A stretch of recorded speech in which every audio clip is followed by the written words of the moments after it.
Good morning, everyone. Welcome to our Good Friday service. Good Friday is kind of a solemn day.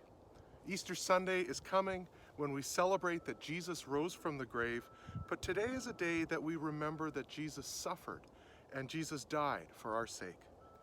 Why do we call it Good Friday? Seems like a whole lot of bad was going on. Jesus was betrayed, he was humiliated, he was beaten, he was falsely accused, he suffered horribly, and he died. Kind of makes you wonder why we call it good. Being in pastoral ministry, you have the privilege of being a part of a family's life when their loved one dies.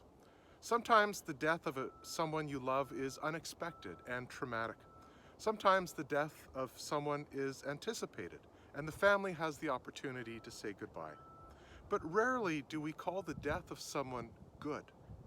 We might say that it was good that they passed away, that if they had suffered for a long time, to be released from suffering is a good thing. We might say that it was good for a person to pass away if they had a difficult life, and they are now free from that bondage. But the only time we might get close to calling the death of someone we love good is if a greater purpose was accomplished. Well, this is exactly why we call this day Good Friday. Jesus died so that a greater purpose, could be accomplished. Jesus didn't die for himself. There was nothing in him that deserved death. He was without sin. In the Bible, he's described as the perfect, spotless lamb. He was the one who was sacrificed for the sin of humanity. Jesus didn't die for himself. He died for us.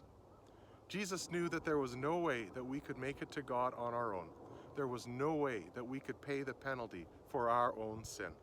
And God loved us so much that he didn't want that to be the end of the story.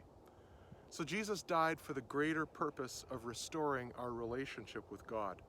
Jesus died so that we could be at peace with God. So even in all of the horrifying events of this day, we can call this day good. Thanks for joining us this morning. Our time together won't be long, but it will be purposeful. I invite you to open your heart to God as we spend our time together.